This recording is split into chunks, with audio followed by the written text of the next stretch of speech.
my name is Emer Neville. I'm the President of the Irish Second Level Students' Union, and today I'm joined by Orla, an Assistant Chief Inspector with the Department of Education, and we're working with spunout.ie, the Department of Education and the State Examinations Commission to answer all your questions about accredited grades. Thank you so much for joining, Orla.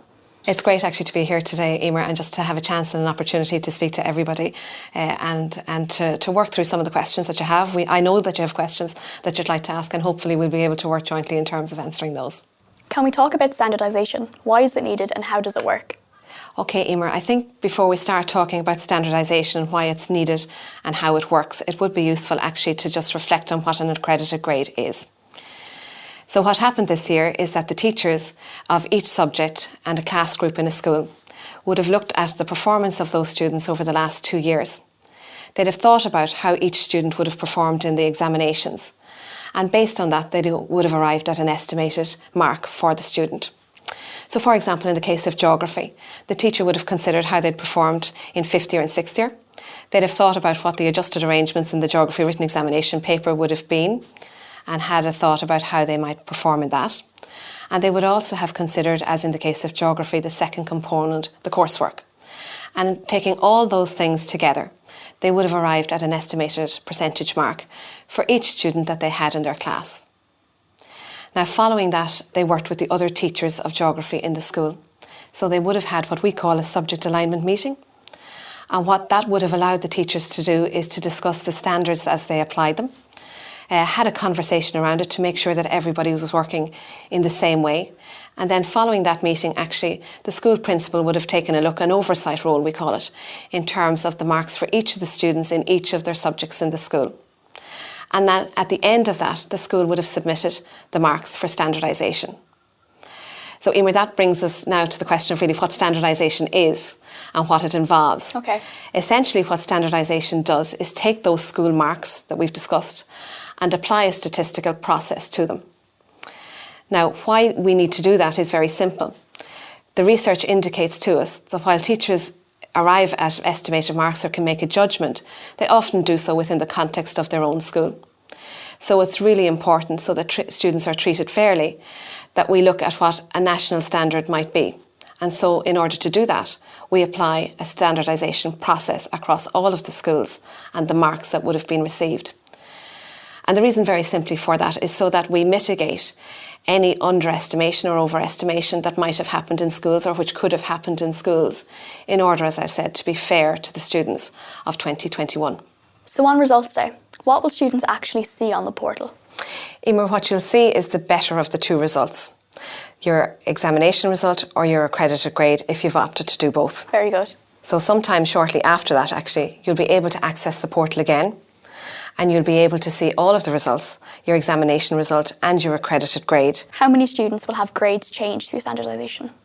Well, Emer, when you look at the result, actually, particularly in relation to the accredited grade, you'll see actually the estimated mark that was put in for the school. You'll see what the result of standardisation was on that mark. There may be a change in the mark, but there may not be a result in a change in the grade. And it's really important actually to stress that while the mark might result in a change as a result of the standardisation process, it doesn't mean necessarily that there's a change in the grade. So for example, in 2020, in 4 out of 5 cases, the grade remained the same as that which was submitted by the school. Where there were changes, actually, it was either as a result of overestimation or underestimation on the part of the school in terms of the marks that were submitted. Now, at this point, it's impossible to say what changes there will be until actually the estimated marks that have come in from the schools are actually put through the standardisation process for 2021. What information or data does standardisation use to decide on accredited grades? Data on the junior cycle results for the Leaving Certificate class of 2021. Recent national data on the Leaving Certificate in previous years. And the national distribution of results may form part of the process for 2021. Okay. The standardisation process will not use historical school-by-school data on past performance in the Leaving Certificate examinations. The performance of students in the 2021 Leaving Certificate examinations will not be used to calculate their accredited grade. People talk about an algorithm. Does this include junior cycle results?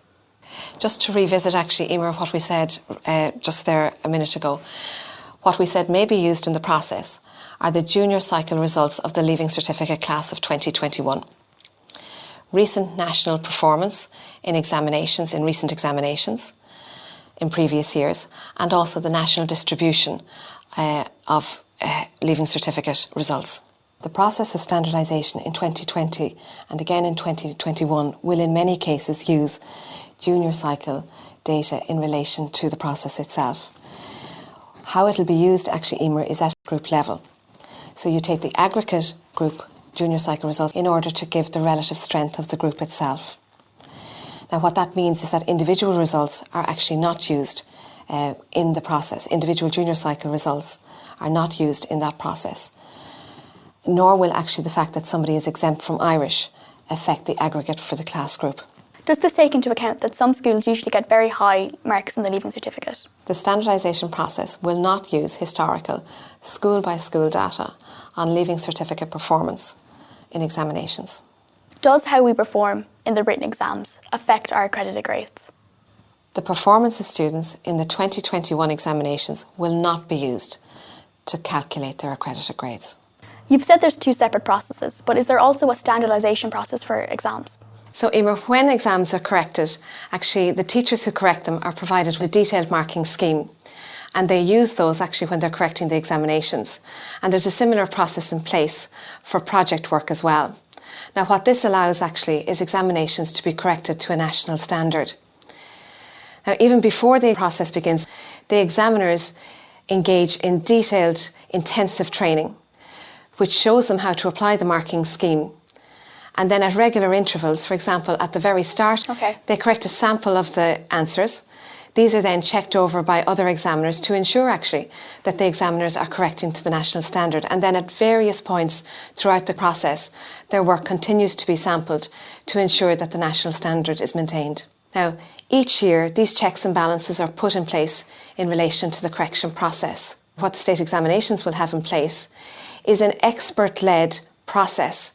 The examinations this year have had two sets of changes in relation to the assessment arrangements.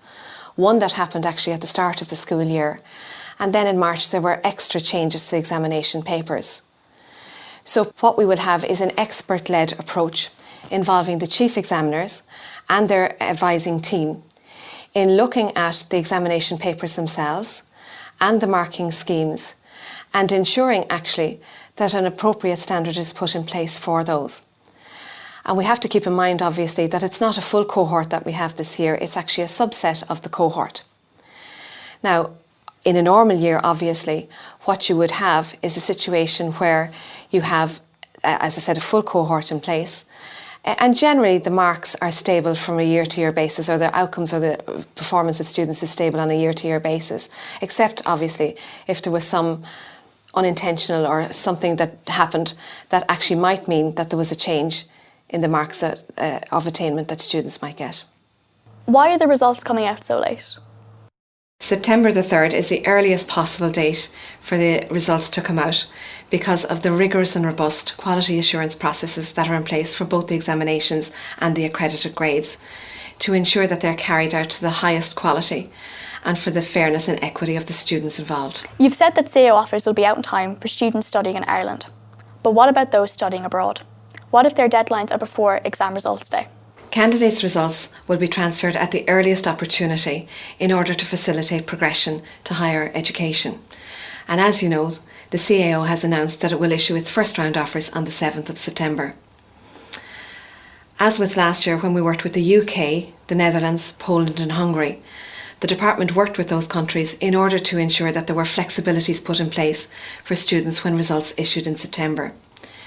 The Department of Education and the Department of Further and Higher Education will work with these countries again in order to ensure that we can achieve those flexibilities as we did in 2020. Now, if a student has applied for a college abroad, it would really be important that they would engage with that college, inform them of the results date, and keep them up to date with all of the developments. How can students be sure that their results will be accurate, given the errors that occurred last year?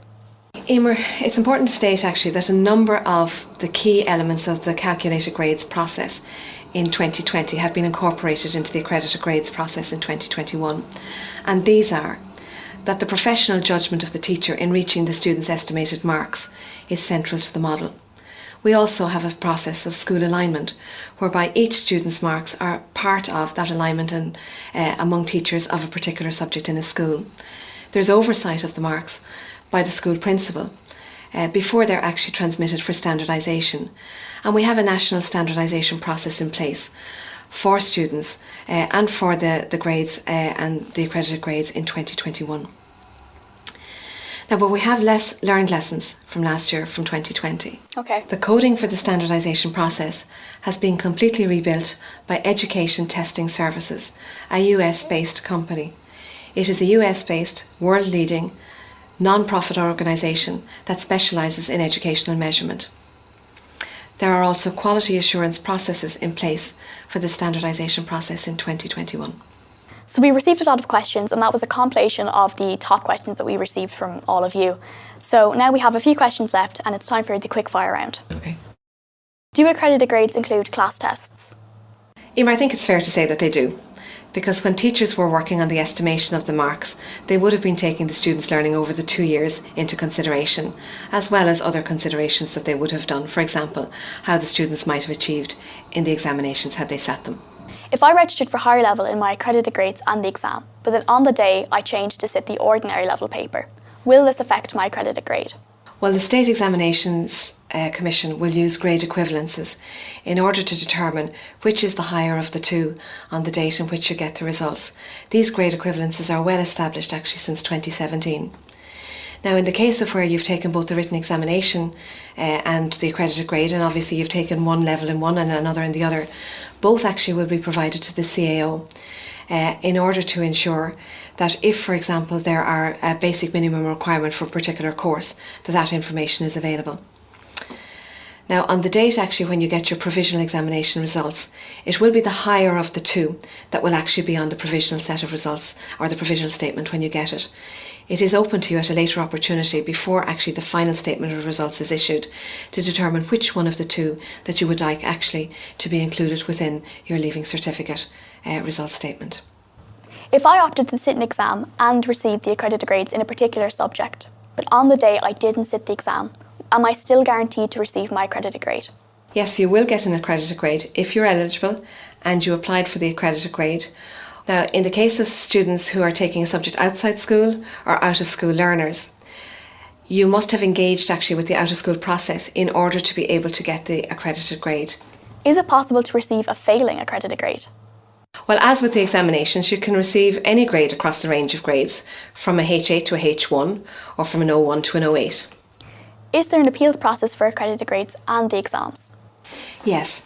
There is an appeals process actually both for the accredited grades and for the written examinations. In the case of a student who appeals an accredited grade, it's actually an appeal of process. It's actually the processing and the transmission of the estimated percentage marks by the school into the standardisation process. What's not involved actually is that it's not an appeal of the estimated mark provided by the school, nor is it an appeal of the standardisation process itself. In the case of a student actually who appeals the examinations, the SEC have processes in place for that. And that generally means, for example, that you can appeal the outcome of your examination, the written and the other components. And in that case, actually, you'll get an opportunity to view the written scripts if you choose to take an appeal. So for a student who has taken both the accredited grades and the examinations, they can actually appeal both. Or in the case of a student that has taken either or, then they can take the appeals process for either the examinations or the accredited grades. Is there a fee for the appeals process? No, there's no fee for the appeals process. Thank you very much for attending today, Orla, and for answering all the questions that students have had. I hope this really helps students and answers any questions that they do have, and best of luck to all the students watching as well. Thank you, Emer.